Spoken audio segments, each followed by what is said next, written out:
So good afternoon again, everybody. This is Liz Sullivan-Yuknes with Nestry and the Dignity in Schools campaign. We're about to start the webinar, and I just wanted to let everyone know that we'll be having participants on mute until we get to the question and answer period, and then you can raise your hand to ask a question or type the question into the question box that appears on your screen. And I think we can go ahead and get started, so I'm going to turn it over to Hashem, our first presenter. Peace and blessings, family. This is Hashem Jabbar, welcoming you to the Culturally Relevant Curriculum and Culturally Responsive Schools webinar on April the 6th, hosted by Racial Justice Now, West Dayton Youth Task Force, and the Dignity and Schools campaign. Again, I am H.A. Jabbar, or Brother Jabbar, Interim Director of Racial Justice Now. I am very, very, very excited to have you all on the line. I'm very excited to share with you our campaign for culturally relevant curriculum and culturally responsive schools. We started back in August of last year with the support of the Dignity in Schools campaign on this campaign. And we will have our final webinar. I hope you all will tune in for that. Put that on your calendar on Tuesday, June the 6th, 2017. As you can see from the flyer, when we started back in 2016, we were collecting and sharing research. We were attending conferences, calls, and we plan to give teach-ins and presentations as we are right now. Today we have a giant with us. We are all blessed to get this knowledge from this brother. I've been bragging on him for a long time. My beautiful wife has been using his curriculum to instruct and teach our son. So you are, and I am very excited and blessed to have this opportunity to learn by a hands-on practitioner. We're not talking about theory today. We're talking about hands-on practitioner in regards to culturally relevant curriculum, pedagogy, and culturally responsive schools. So let's jump right in with some definitions. We're talking about curriculum, and the word refers to lessons and academic content taught in the school or specific course or program. There are courses that are taught by schools and colleges, and they are a very important piece because we're talking about what the child goes to school to learn, what is put in those textbooks, what are put in those handouts, what are the pictures. All of that is a part of the curriculum. Our next definition is pedagogy, and pedagogy is the science and art of education, but specifically instructional theory, the art and science of teaching and instructional methods. So how it is that you teach this child, what kind of learning style do they have, and what kind of teaching methods do you use to reach the child so that they can comprehend what is being taught. Now, this definition obviously is very important to our webinar today, and that's culture.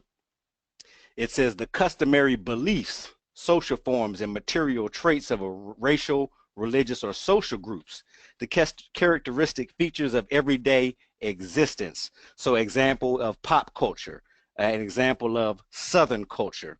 I like to add hip-hop culture, because if you don't have some knowledge of hip-hop culture today, then you have a very difficult time teaching in the modern school system, much less a school that is predominantly black and or brown. So we talked about some definitions. Let's look at what is the opposite of our definition. This is an example of what is not culturally relevant curriculum, and I would say so in a majority non-white school, such as the school district that we have here at Dayton Public Schools. We did a curriculum review, as you can see from this picture. This is a 4th grade social studies book. Our district here, Dayton Public Schools, recently purchased McGraw-Hill textbooks, spent over $900,000 for textbooks that included the electronic option to be delivered on the computers. As you can see from the picture, it says people who make a difference, and it's a theme in the book, a reoccurring theme, people who make a difference in Ohio. And what is the theme? The theme is all white people make a difference.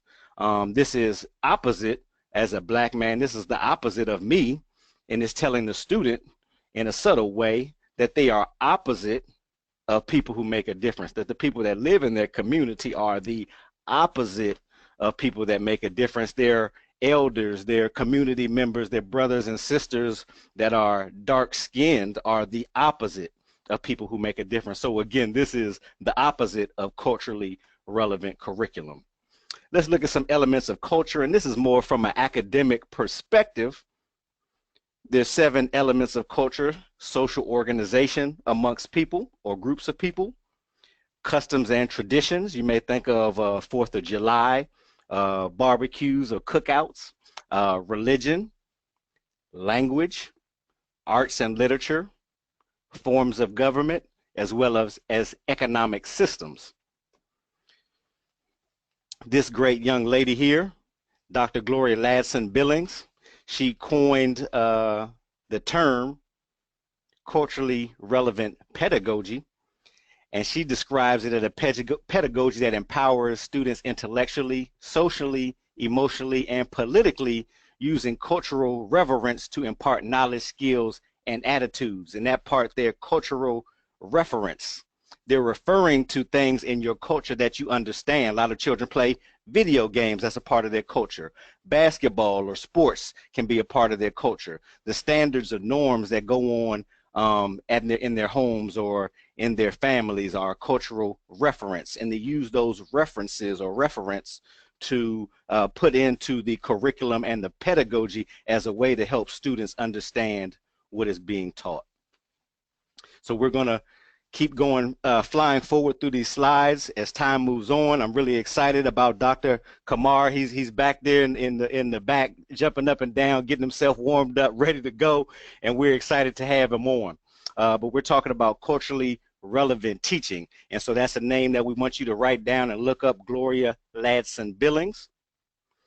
And she has been a part of our campaign timeline, because a part of our campaign, when we started back in August, we decided to go to the Teaching with Purpose conference, which was in Portland, Oregon. We also gave our first demand to the school board at Dayton Public Schools that month, which we're going to get to here in a second. You can see in November, we took our demand to the policy committee. We also hosted our first conference call, a Kuji Chagalia conference call. And for those of you that do not know, Kuji Chagalia means self-determination.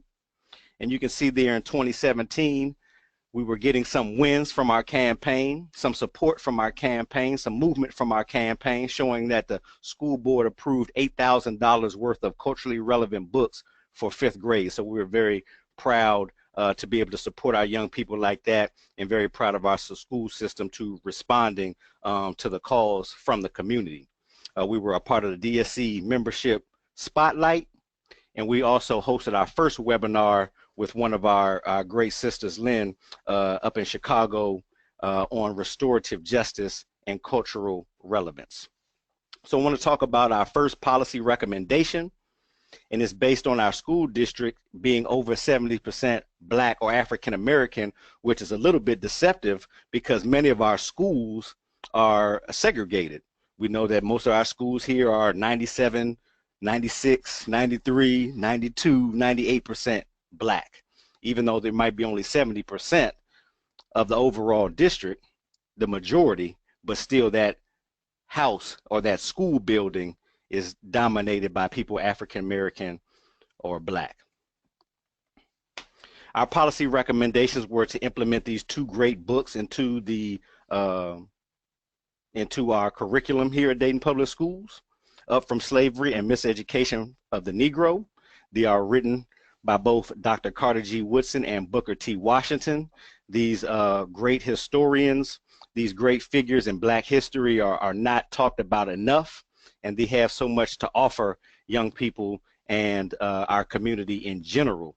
And so we asked our Dayton Public School systems to put this into policy, that all schools that were 75% or more Black should be reading these books, should be infused into the language and arts curriculum, and teachers should be given the instructional guidelines on how to teach these books.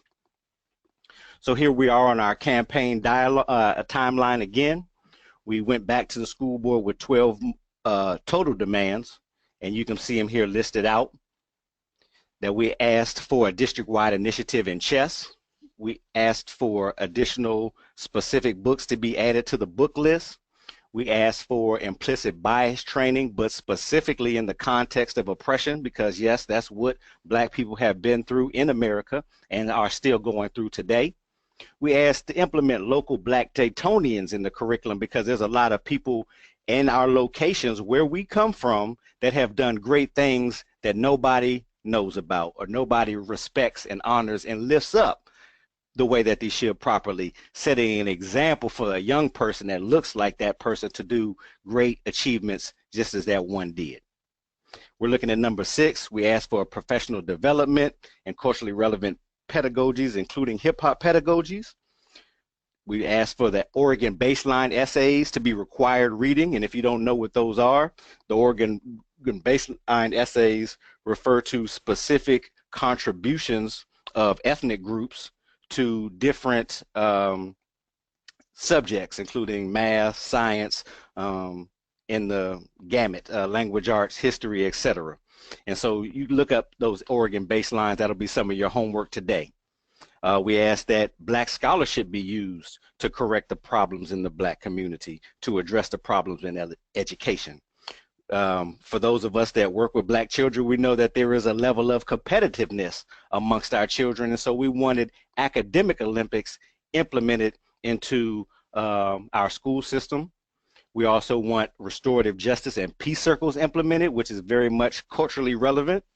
And we want our teachers trained in storytelling. Dr. Camara will tell you some about it, I'm sure, what we call a griot or a griot in African culture. And we also wanted to address the learning styles of students. So to complete and go through our campaign timeline, we will also be hosting a Warrior Healer Builder Super Weekend. That's the flyer there. You can find out more information about that at rjnohio.org. That's coming up May 5th and 6th. It's going to be a great event. Feel free to buy 10 or 15 tickets for yourself or for others. And on June 6th, we'll be having our final webinar, which is going to be a great one because it's going to be with a retired school teacher from a Detroit Afrocentric school in the public school system there. He will be talking about culturally relevant curriculum and what schools, administrators, and teachers need to know. That's going to be a great one. You do not want to miss that. So again, my asks and demands of the school board are based on the population that they serve. So the culture that the population comes from is what needs to be reflected in the curriculum. This is one of our great Black scholars, Dr. Jawanza Kunjufu. He talks about subjects that need to be addressed more, such as learning styles, such as positive images of Black children, and the fact that we have many middle-class teachers, aka white teachers, and Black students. So Dr. Jawanza Kunjufu is a great resource, and I hope that many of you will look up his writings. So let's get into the let's almost get into our featured guest today, Dr. Samori Camara. He's the founder of the Kamali Academy. He's the former Dillard University professor. He's a PhD from the University of Texas, has spent 5 years in the public school system. Please don't get offended if you hear him call it the public fool system, because yes, we have been fooled in many ways with that curriculum that is being brought about. You saw that slide earlier, and that was definitely fooling us to the fact that Black people do make contributions to Ohio. This young scholar and warrior, Dr. Samori Camara, he developed a homeschool collaborative in New Orleans. He took his talents, his skills in teaching, and he decided to utilize them in a more hands-on way where he could actually create the curriculum for his students. You can see that at kamaliacademy.org, and I'm sure he will tell you more about it. He is repatriated to Ghana and is from New Orleans, and he is broadcasting from Ghana, and we are excited to have him on. What I've asked him to talk about is the idea of centering children. This great man, Dr. Professor Molefi Asante, is a professor and chair of the Department of African American Studies at Temple University.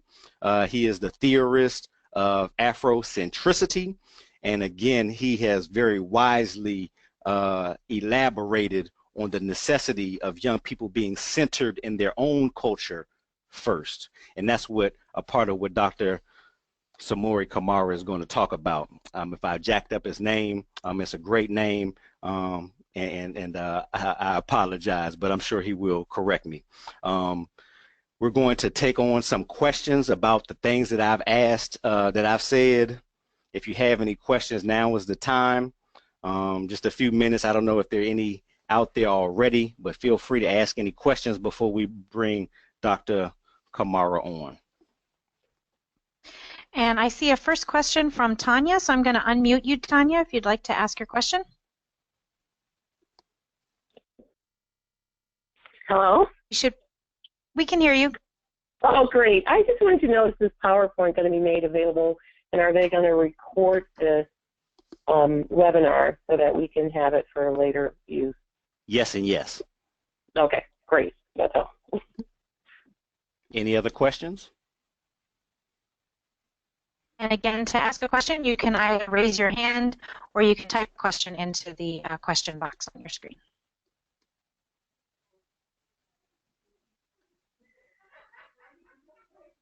And I don't see any other questions at this time. And I'm not offended, because we got a champion coming on, and he's going to set the record straight about culturally relevant curriculum and culturally responsive schools. Again, Dr. Samori Camara is broadcasting from Ghana. His hands-on experience and approach is going to teach us so very much. I hope that everybody has their pens and pads out.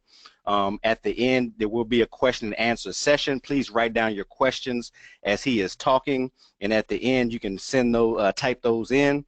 He will take about 10 minutes of questions, and from that point, we will have a document that goes out to everybody where he will answer the questions that were not answered.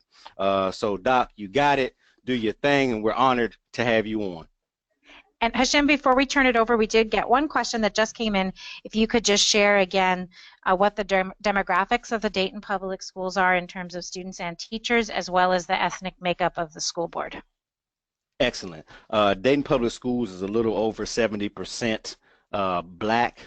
However, Dayton as a city is what they call hyper segregated. So West Dayton is very much black Dayton, East Dayton is very much white Dayton. So the schools are very segregated. The ethnic makeup of the board, we do have 1, 2, 3 African American or blacks. We have 1 Turkish and 2 whites. And was there another question that I missed in there? Nope, those are the questions so far. Okay, yes. Okay, great. So I am going to go ahead and turn it over to you, Dr. Camara, on your screen. So you should see a little request popping up now. Liz, this is Zakia. I think it was a question about the teachers. The teachers are majority white. Oh, thank you, Zakia. I missed that.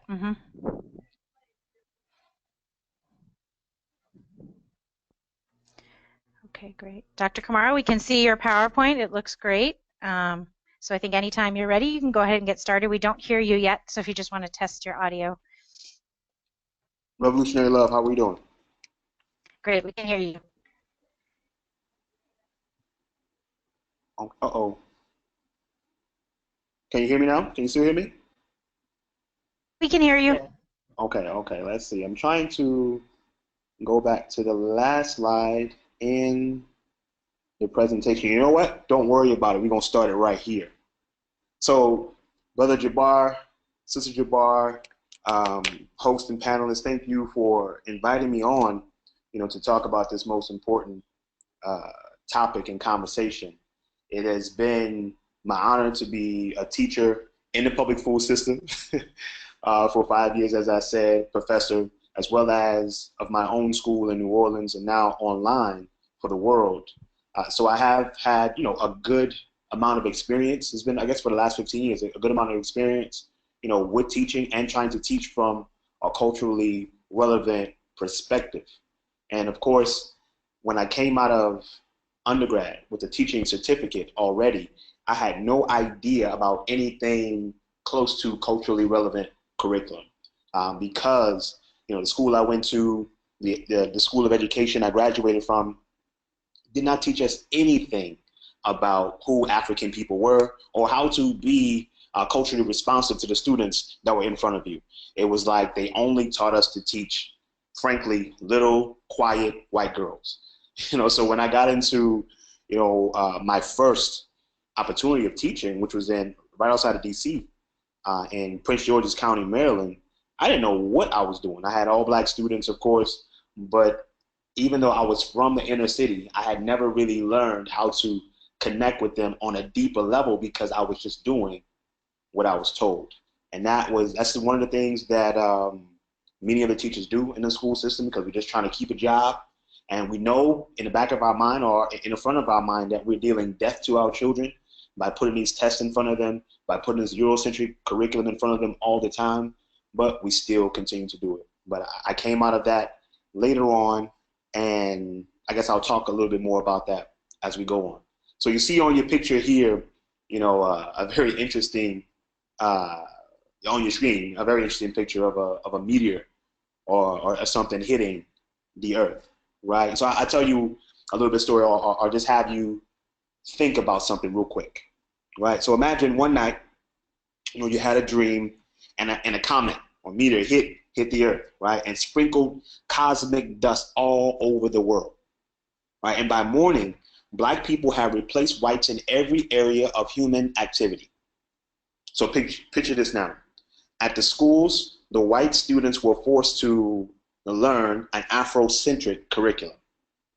At the schools, the white students exhibited all kinds of signs of disengagement from their classes. At the schools, there were different consequences for black students and different consequences for white students. And the white students usually got the consequence that was the worst. The white students were usually tracked from the classroom to the prison in that whole pipeline that we see going on, right? We also picture that little white girls loved black baby dolls, right? Picture also white students exhibiting all kinds of self-hatred. So we have a teacher that comes along, a white teacher that comes along, seeing this situation, says, you know what, I'm going to teach a white history class because our people are not understanding who they are. The black parents begin to boycott, and he is fired. The white students begin to drop out, believing that school is just not for them. The whites get quiet, and they hope the system will one day change. So you have that image in your mind. Now I ask you a question. Do you think whites would tolerate that kind of abuse of their children? And I know you can't necessarily respond, but I know you're answering that question in your own mind, right? We know that the vast majority of whites would not let a situation like that happen. So we have to ask ourselves, how can we let a situation like that happen in our schools? As you said, in Dayton, Dayton is 70%, well, the schools are 70% black, right? But they still have a largely Eurocentric curriculum. If the schools were 70% white, would whites allow, the whole school system to have an Afrocentric curriculum? I don't think that they would, right? But we give our children over.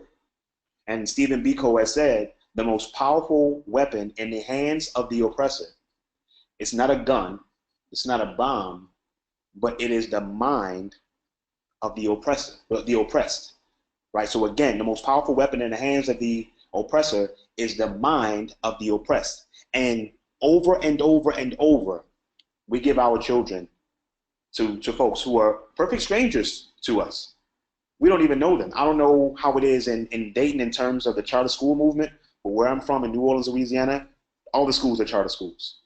And the vast majority of teachers of those charter schools are what? Teachers that are coming from white middle class areas, Teach for America teachers who only get 6 weeks of teacher, quote unquote, teacher training, and then are sent in the classrooms with our children. If we understand that teaching is not a job but a calling, how can we allow people who are just doing it in many ways to get their loans repaid come into our classrooms and teach our children? So we have to ask ourselves, what is or what are our highest aspirations for our children?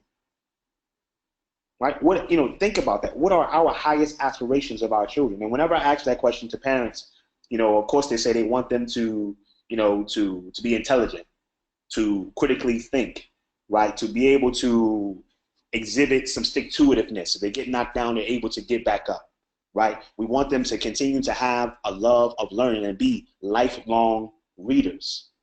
Some of those things are our highest aspirations. We don't go in there saying that we want our children to get, the highest scores on standardized tests. We don't go in there thinking that we want our children to hate learning by the time they're in 4th grade and be tested to see if they're going to be in prison later down the line. So if that is our highest aspirations, if we want the positive things for our children, we have to ask the question, are we getting that in the school systems as they are right now? If we are not, then we must, join on with brothers like Jabbar so that we can begin to transform the things that go on in the schools. Another question I would like us to think about as we move is, if you had to develop a new educational system from the ground up, how would it look? Would it look like the things that we have now? Would it look like the buildings that we have now? Would it look like the classrooms where the most important thing about the children is the date of their manufacture? Would it look like that, or would it look like something different? Would it take into consideration a child's purpose, a child's interest, or would it look like the no choice that they have right now in the schools? So it's something to, to think about as we go on, right? So if our children are not getting what they need, if they are not going towards what our highest aspirations are for them, then what's happening, right? We see this guy here, the oppression in the schools. This is a quote from Dr. Amos Wilson. If you haven't read any of his books, you should. The Blueprint for Black Power is one of the best, but he also has the Falsification of African Consciousness. Check that one out, as well as Awakening the Genius of the Black Child. Now, I found Amos Wilson in grad school. I had a friend of mine who had a younger son, and she needed help. She was a single mom, and I was thinking, okay, I can't just go by what I've learned in school about developmental psychology, right? Because those studies were done on white children for the most part. So I went to the library, and I just went and looked in a catalog and looked for developmental psychology of the black child, and sure enough, Amos Wilson had written a book on that particular topic. I've been a fan of his ever since. So check that out. Here's a quote from his. As you can see, oppression requires the. Hey, Dr. Camara. Yes. We can't. Your slides aren't moving. Oh, they're not moving? You still on the first one? We're still on the meteor. Yeah. Wow. Okay. So let's see if we can start that over. We're flowing, and I want them to see those quotes. Okay, yeah, we can see Brother Thomas. Okay, cool. All right. So yeah, we're here. So oppression requires the disassociation of the oppressed from themselves, that they deny themselves in the service to their oppressors, that they avoid identifying with their original personality and perceive identification with it as detrimental to their survival. The rejection of their authentic selves on the part of the oppressed is a necessary preparatory step to their replacement by artificial, malleable selves socially manufactured by the oppressors. So I put that quote there, powerful quote, because this is exactly what's happening in the schools when our children are bombarded with this Eurocentric curriculum. Because they begin to believe that, man, I don't need that black stuff, right? Get that, even if a teacher comes to them and say, okay, we're going to have a more culturally relevant curriculum that we're going to give to you guys now, many of our children who have been conditioned by the school system will shun it. will fight against it, because all they have known up until the time we come in, in contact with them, even if that's the first grade, second grade, is a Eurocentric kind of education, right? So an African-centered or culturally relevant curriculum will center our children on themselves. We'll make sure that they're at the center of the world, not on the periphery, but that they look at every subject, math, science, English, language, whatever, from their perspective, from their historical perspective. What did African people do in math? What did African people do in science? What did African people write in terms of literature? So we start there instead of where we are right now. Because if we don't have that, then we become alienated from ourselves. We become culturally misoriented, culturally miseducated, as Dr. Carter G. Woodson would say. And our brother Jabbar put up, one of the greatest books I think anybody should read, The Miseducation of the Negro, written in 1933, still very relevant today.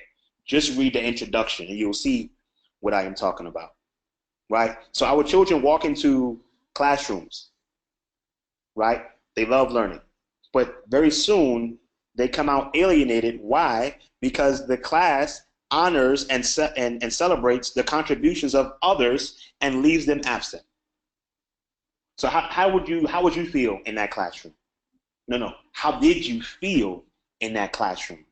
Right? If you're an African American person, shoot, even an African here in Ghana, there's no African-centered education here in Ghana. There's no culturally relevant curriculum here in Ghana. They're taking tests, the same tests that they're taking in Britain.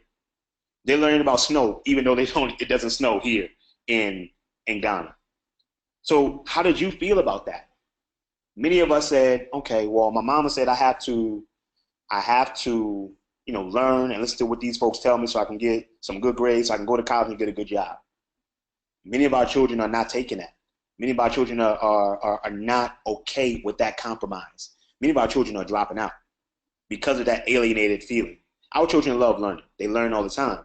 But if they're in a situation where they don't see themselves, then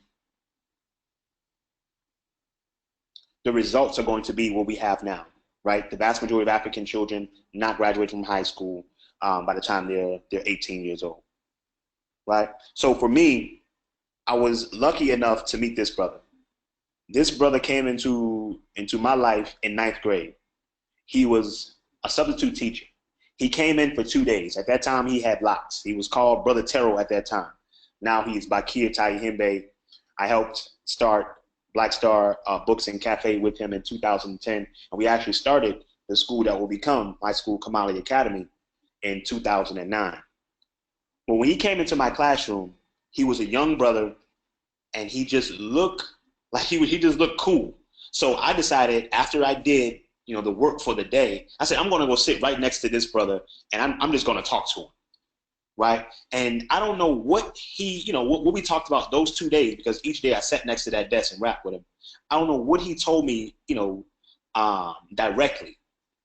But I remember walking out of class thinking that I can be an educated Black man and serve my people like Malcolm X.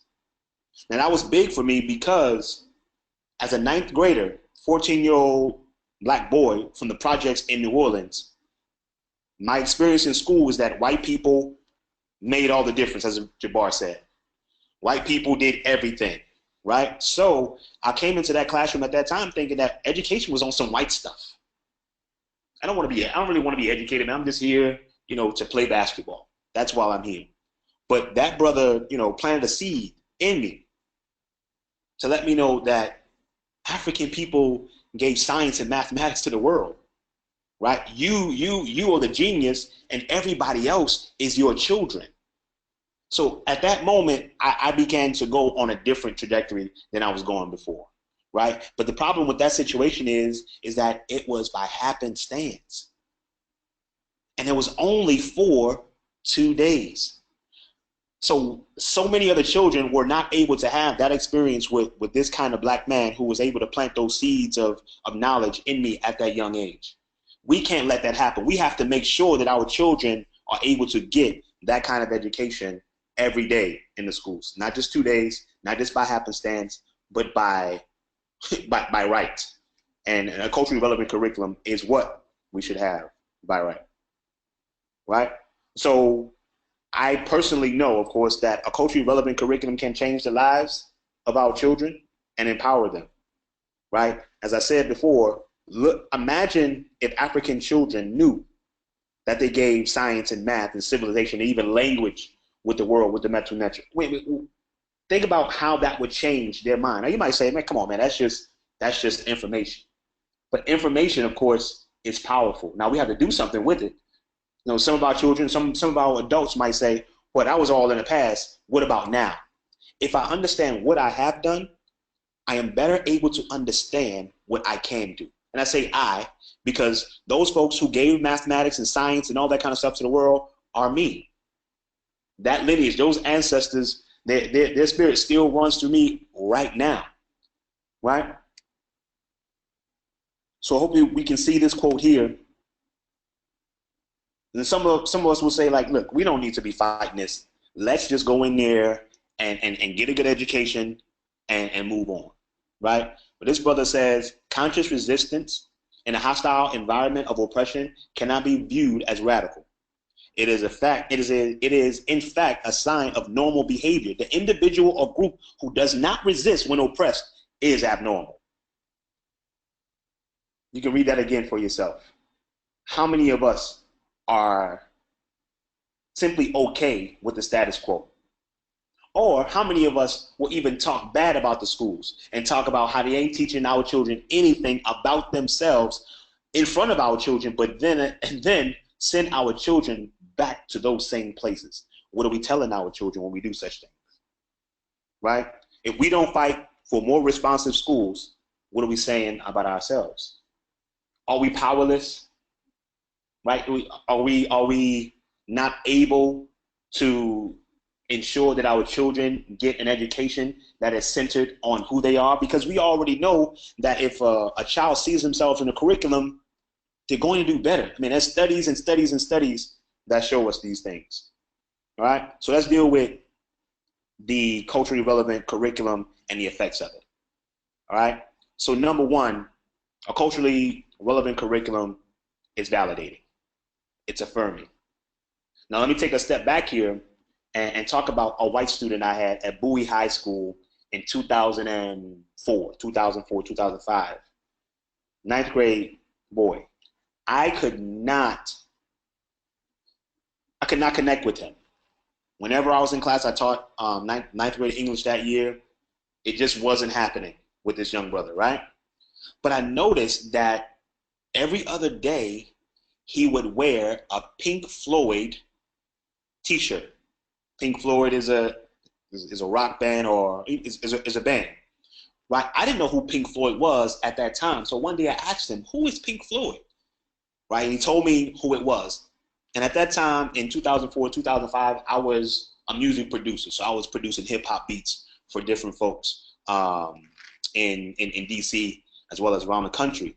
And so I took that statement that he made about Pink Floyd and that information that he gave me, and I went home and I sampled a Pink Floyd song and brought it to school. And I called him up to the desk. I said, I forget his name now. I said, yo, check out this track I just made. I didn't tell him I used a Pink Floyd song, right? So I played the track for him right before class, right? And you should have saw how proud he was and how big his smile was. I had never seen that from him, since I had become his teacher in that ninth grade class. After that, he was all in because of my effort to at least to connect with him, because people don't care, as I'm sure you've heard before, people don't care how much you know until they know how much you care, right? And so since I was able to step outside of my own normal thing that I do and come into his world just a little bit, he was there with me for the rest of the year. I mean, he was responsive in class. He would raise his hand. He would talk to me after class because I had showed an interest in who he was. And that is the kind of validation and connection we can have with children if we develop and implement a culturally relevant curriculum, because a culturally relevant curriculum is going to take into consideration the culture of the particular child or children that we're dealing with in that particular class, in that particular school, right? It takes some effort on the part of the teacher, but I know we can do it, right? Another situation that shows the validation and affirming nature of the culturally relevant curriculum. When I became the 10th grade English teacher in Scotlandville High School in Baton Rouge, Louisiana, 2007, I had ran for school board in the fall of 2006, so I wasn't teaching, but I went back into the school system after the winter break. When I got into the classroom, the school was 99% black. The classroom was 99% black. And I said, okay, let's take your textbooks out, your language arts textbooks. Let's go through here and let's see how many black writers we have in this book, right? And so the students, they went through, they asked me a couple questions about, certain names. And what we found was that there was only one black writer in the book, and it was an excerpt from I think I know why the cage bird sings by Dr. Maya Angelou, right? So I said, okay, in this big textbook, you only have one black author. I said, take the textbooks home. Don't bring them back. I don't want to see them to the end of the school year, right? We're going to read the autobiography of Malcolm X. We're going to read the poetry of Sonia Sanchez, Nikki Giovanni, and Dr. Maya Angelou. We're going to read the poetry of Tupac Shakur. So we're going to read things that are more culturally relevant to you. Now, if the question is, we need our children to know the elements of literature, the elements of poetry, then why couldn't we teach that through things that they will be more interested in? I even think we use some rap lyrics of Lil Boosie, who's a local artist in Louisiana, right? And the students, again, at first fought me. They said, man, we need this. We need these books. You can't tell us to take these books home, man. We need our grades. I said, y'all ran the last teacher away from here because y'all didn't do any work. Now y'all gonna fight me when I tell you don't bring the books back? I said, watch. You'll enjoy it.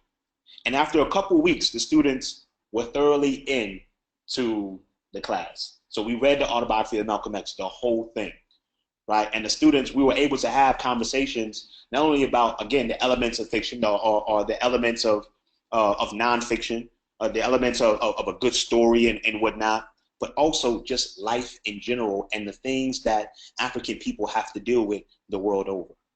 So it was a beautiful situation there, right? Also, I like to use this analogy. Imagine if you get a notification that on Facebook you have been tagged in a picture.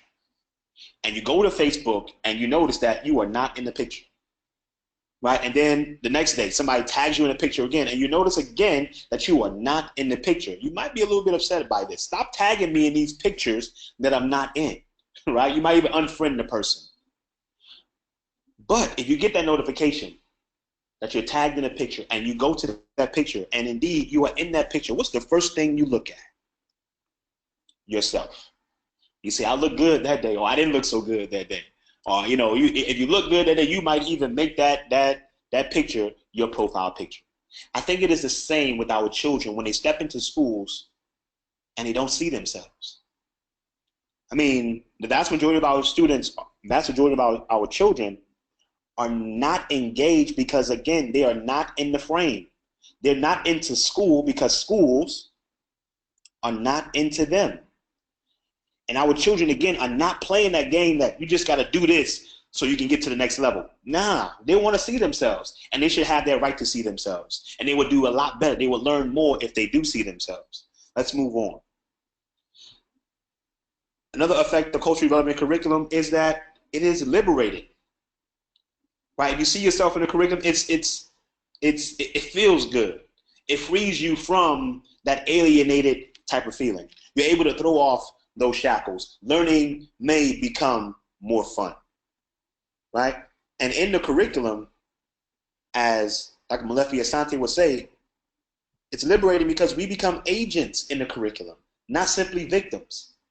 We become the doers in the curriculum, not simply the people who are just in the background, on periphery. Again, we become the centered folks, And that is a very, very powerful thing. And if we center our children on who they are, let's go to the math classroom, because a lot of people say, how can you do culturally relevant in the math classroom? If you are learning the Pythagorean theorem, that's African. Why? Pythagoras learned for 30 years in Egypt before he went back and started to promote this particular theorem. The a squared plus b squared equals c squared. That is the theorem or the equation that African people used 10,000 years before to create what? The pyramids. That's a beautiful thing for our children, and it can be liberating. So if the culturally relevant curriculum is liberating, what is going on with the Eurocentric curriculum? It's stifling. It's enslaving.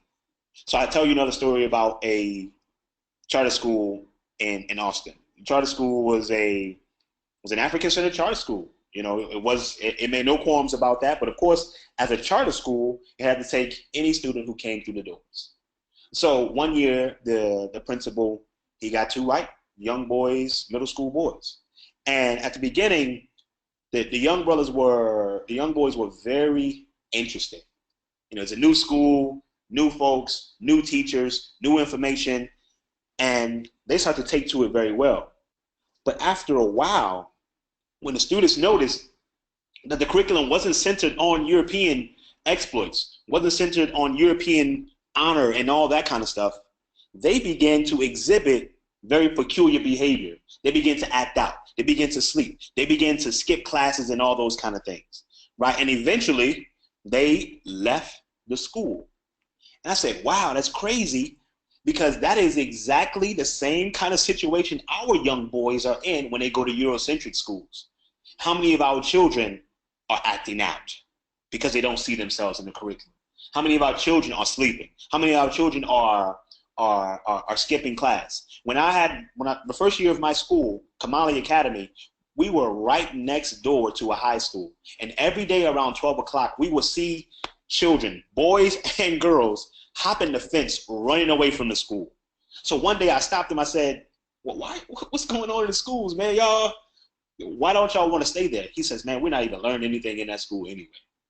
We really just be on our phones. You know, they have a lot of substitute teachers. They ain't teaching us nothing, man. We'd rather be at home. I said, wow. Right? So instead of being liberating, the Eurocentric curriculum can be very stifling for our children. Right? But another effect of culturally relevant curriculum is that it is empowering.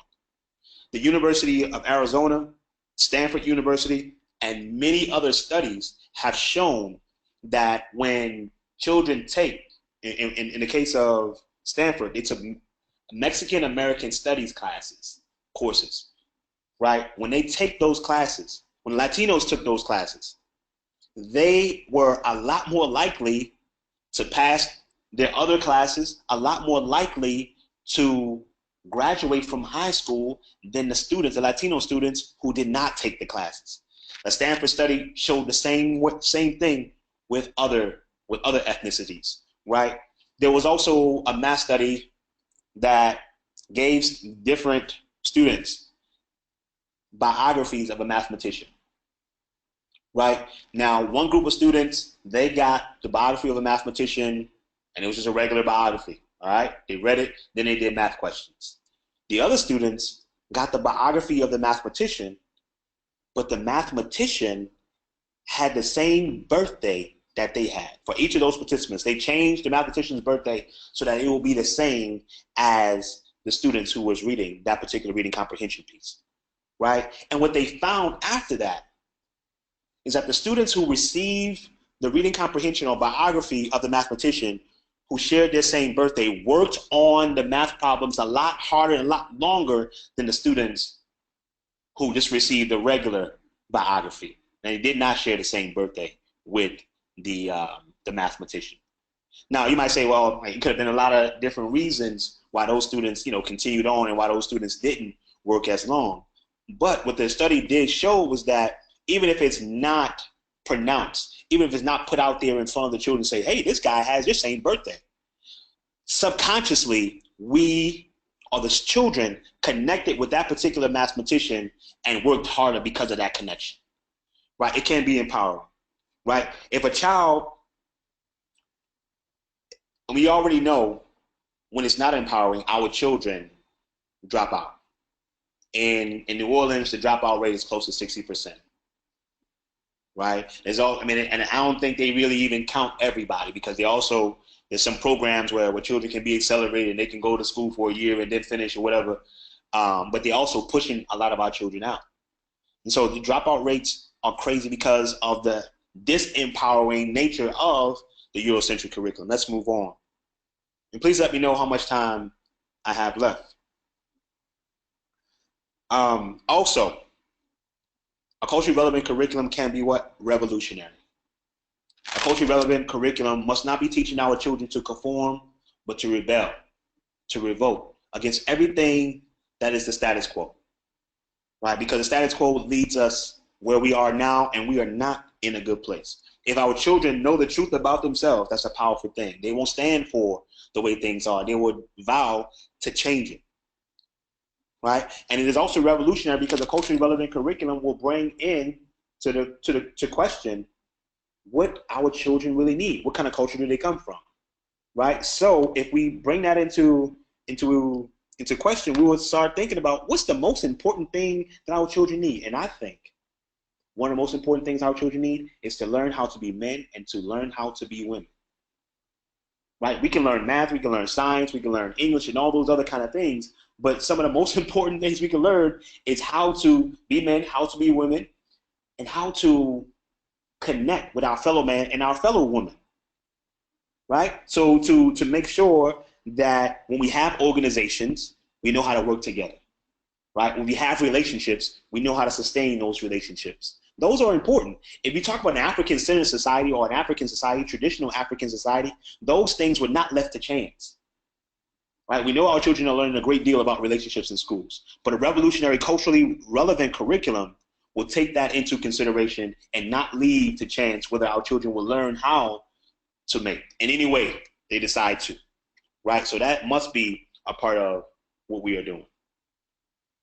Right? So let's move on. So here's some of the problems I think that you will run into if you're talking about implementing a culturally relevant curriculum, no matter where we are. Right? So one of the problems is that it doesn't matter what curriculum you have on the books, what curriculum you have inscribed in law that it says you got to teach this. The teacher is the curriculum. And a teacher can teach what they know, but they can only recreate what they are. Right? And our children ask a couple questions when they come into the classroom. They ask, can I trust you? Do you care? And are you committed? Right? So that middle question, do you care? Many of the teachers that come into our classrooms must be taught to care about the backgrounds of the children that they are teaching. And I don't know if you can teach. I don't know if you can teach that. Maybe you can. I'm not sure. But I don't think you can teach another person to care about the background of other people, especially if caring about the background of other people and teaching them from that perspective calls into question many of the things that you think, or many of the ideas that you think are sacrosanct. So as a teacher teaching a culturally relevant curriculum, there's going to be some tough conversations that need to be had.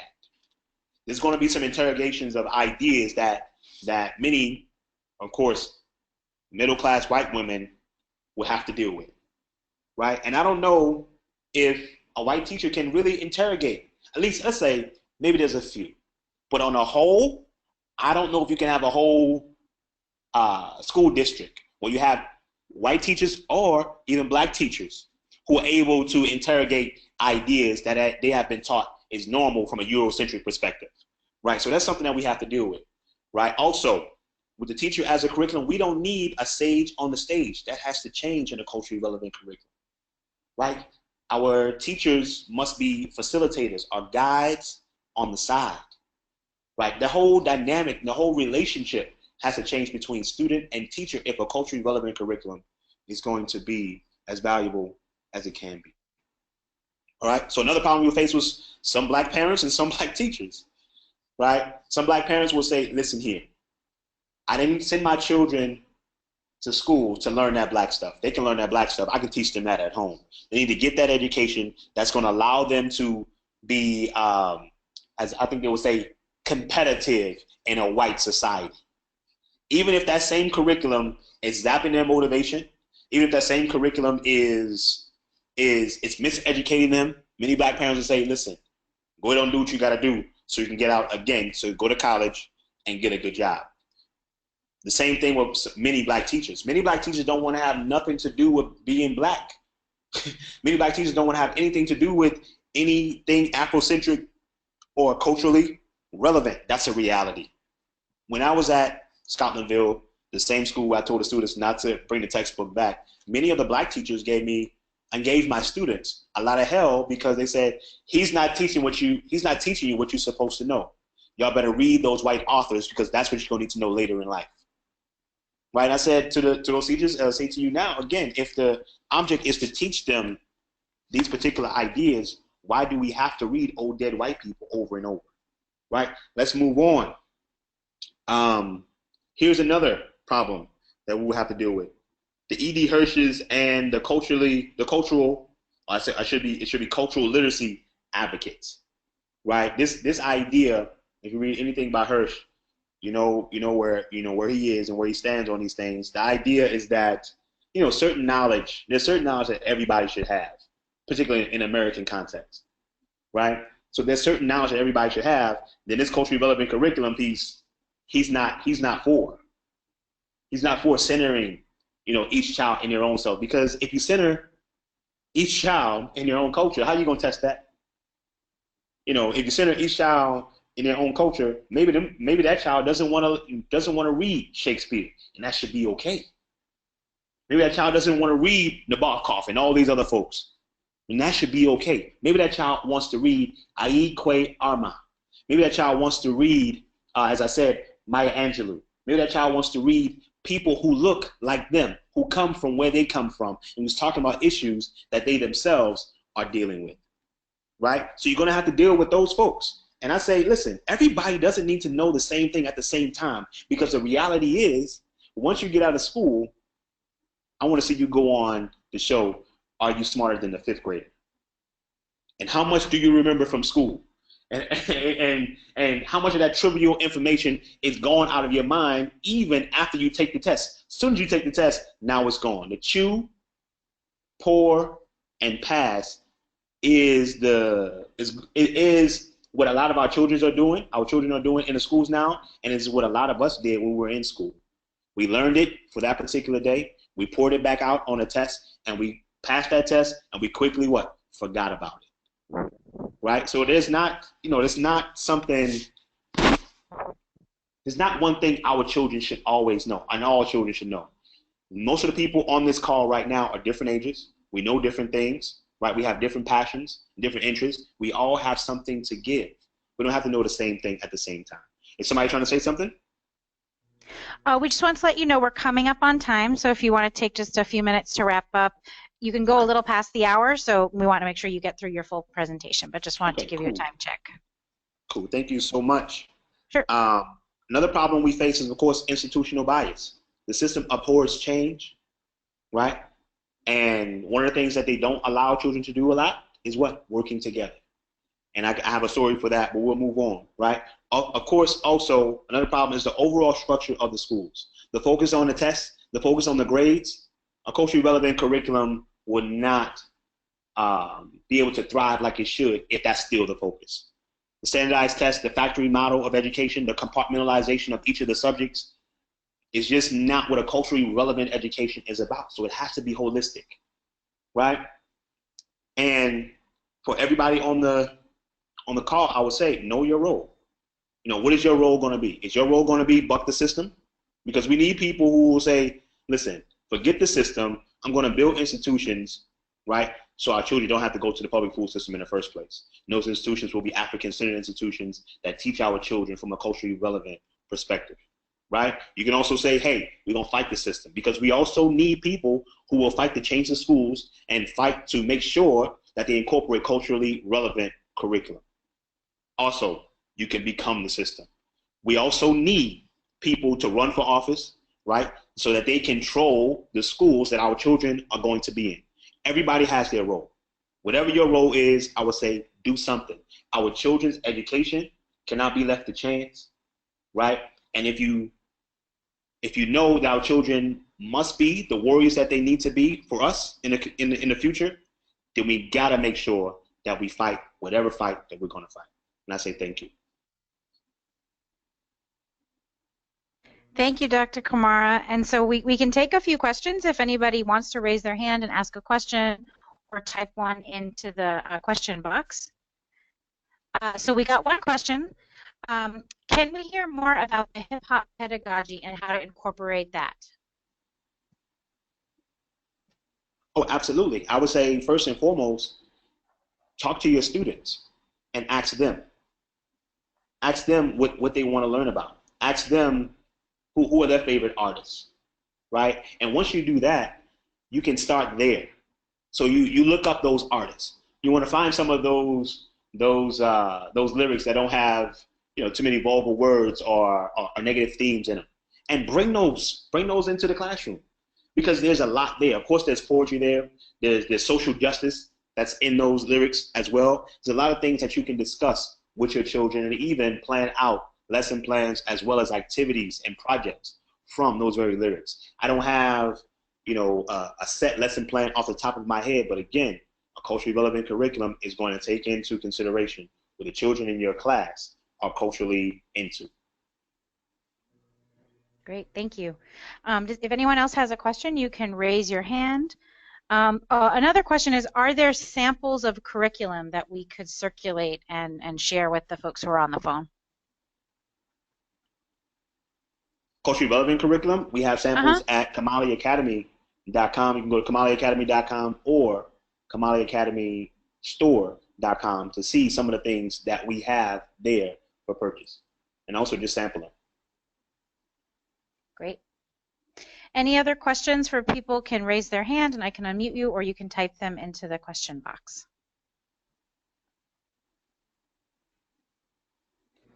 There was someone earlier who had asked for the name of a book you mentioned, and so I responded with the Miseducation of the Negro by Carter G. Woodson, but are there any other sort of key books that you feel like are especially important for folks to read?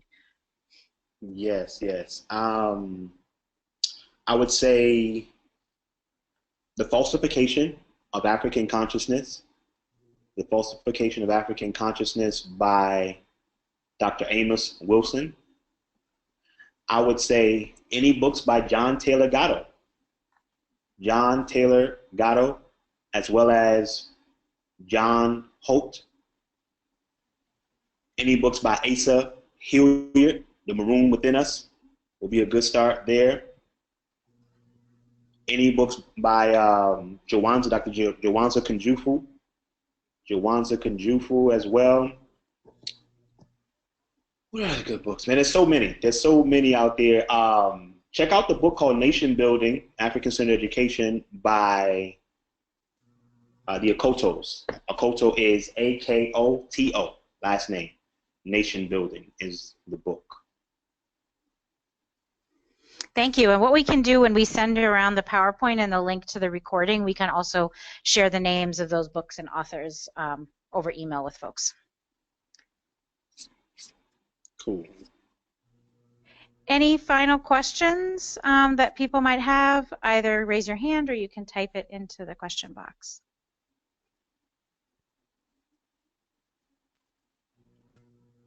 Yes, a question, will this webinar be available? So we will be circulating both the PowerPoint slides, but we'll also have a link to a recording of it as well. It usually just takes like a day or so for the recording to upload, but then we'll make sure to share it with everybody.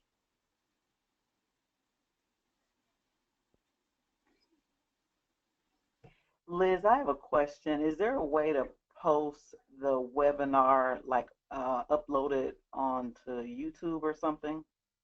Yes, I believe that we will be able to generate that. It'll just take like a day or so for it to render, but yeah, we can definitely have it on YouTube. Okay, great. And I did see there was a hand up from Gigi. I don't know if you still want to ask a question, but I'll go ahead and unmute you if you'd like to. You should be unmuted now. Can you hear me? Yep. Okay, I just had a quick question. I wanted to know, how do you bridge the gap when you have a classroom full of kids and the ages vary, like say from 5 to 8? How do you bridge the gap and kind of teach to the middle without neglecting the older kids and without going too fast for the younger ones? Okay, good. It depends on what you're teaching. So if you're talking about math and English or like math and reading, I would say teach them on their own level, each one. With the our story or social studies or science and those other things, then of course you do that together. But I would say teach them on their own level because those two things are kind of sequential. But you might have a 5-year-old and a 6-year-old who are on the same level so they can work together. You might have a 7-year-old and an 8-year-old who's on the same level so they can work together. But start where they are. I wouldn't teach to the middle in terms of those things. But it also depends on how many students you have at a time. Okay.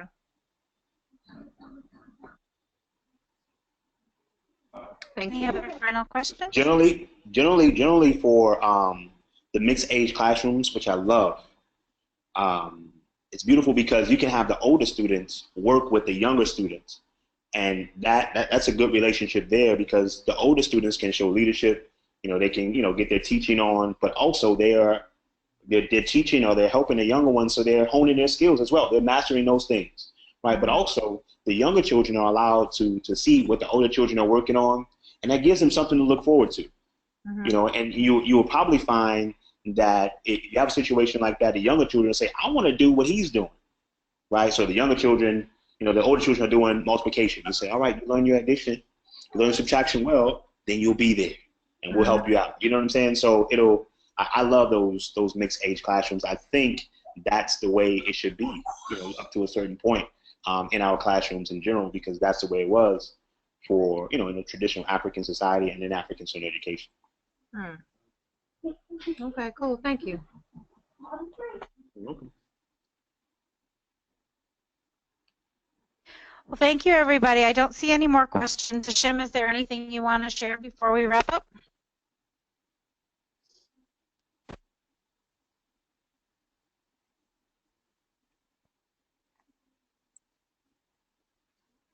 If not, I think we will definitely, as I've said, send out the PowerPoint as well as a recording and a list of some of the books and resources that Dr. Camara and Hashim Jabbar shared.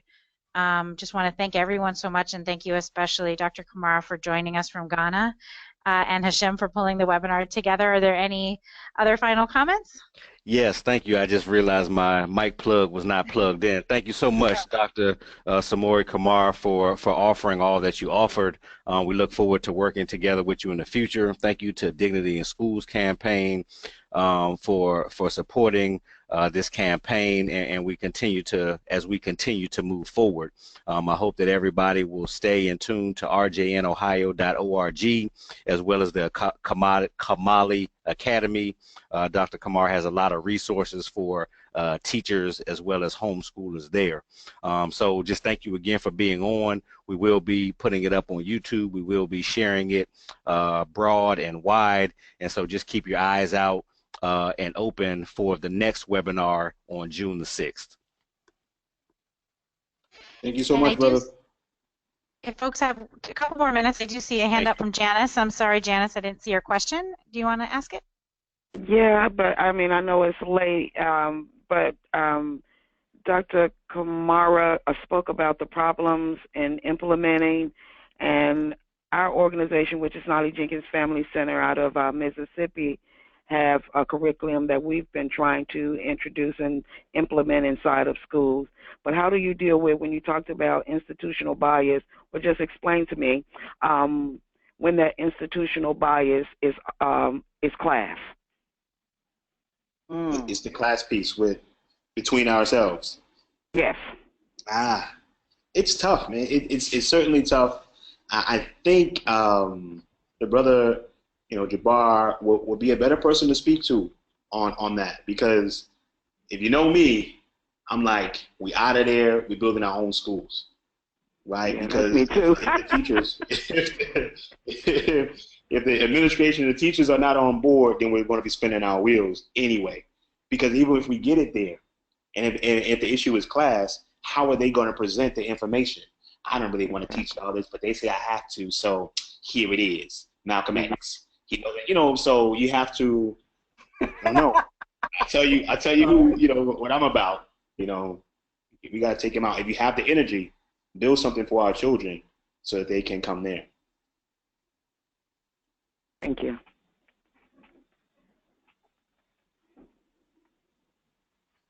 All right. Thank you, everybody.